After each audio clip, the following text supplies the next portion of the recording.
In a stunning event that shocked the sports world, The Rock, that's right, The Rock buys the XFL for $15 million.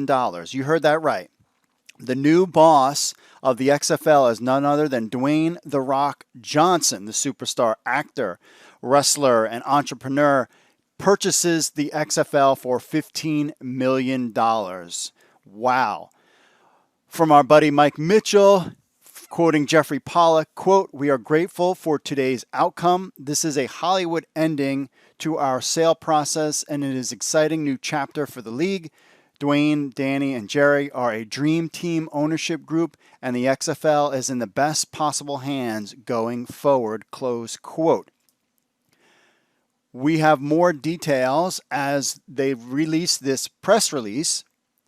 So it's not just Dwayne Johnson, The Rock, that owns it. He's actually a part owner. Danny Garcia, who is actually his ex-wife, runs a production company. They're part of this, and as well as Redbird Capital Partners.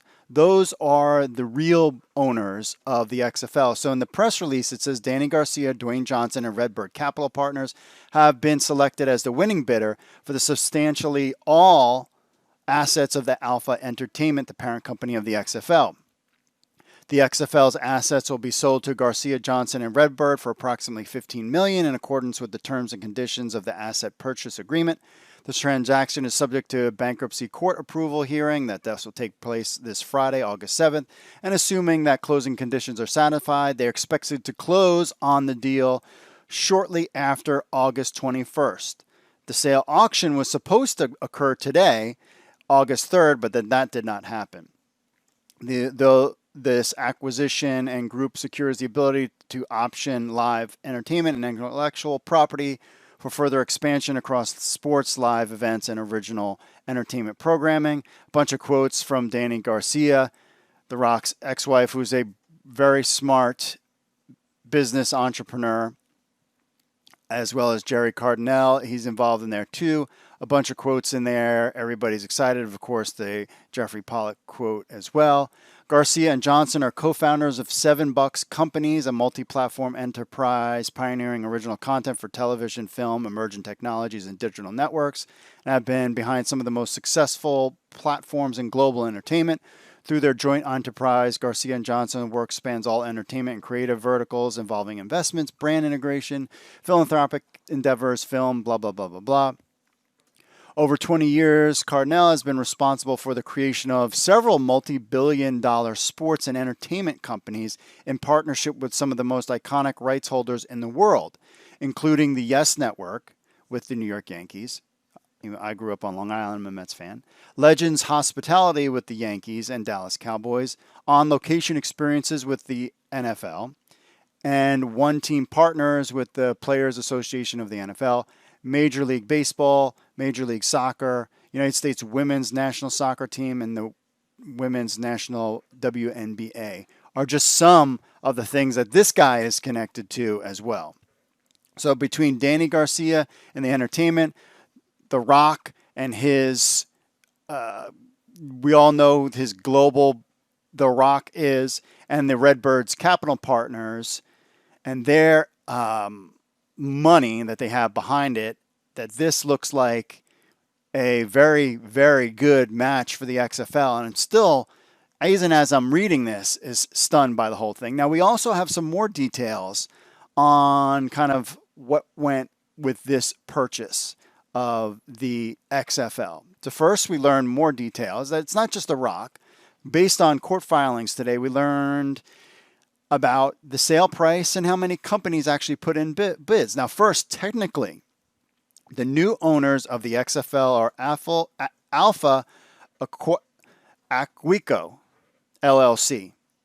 Now, I wonder, Alpha Entertainment, Alpha Aquico, not really sure what the deal is with that, but I thought that was kind of interesting. So from the court filings, it says, quote, Alpha Aquico, a joint venture between the Garcia companies and Redbird Capital Partners Management, LLC. The qualified bid of Alpha Aquico is for the purchase of substantially all of the debitor's assets for the purchase price of $15 million. The assumption of certain liabilities and the payment of cure amounts of up to 8.5 million for the agreed designated by Alpha Aquio to be assumed and assigned by the debtor in accordance with the designation procedures provided in the assets purchase agreement and order approving of the sale.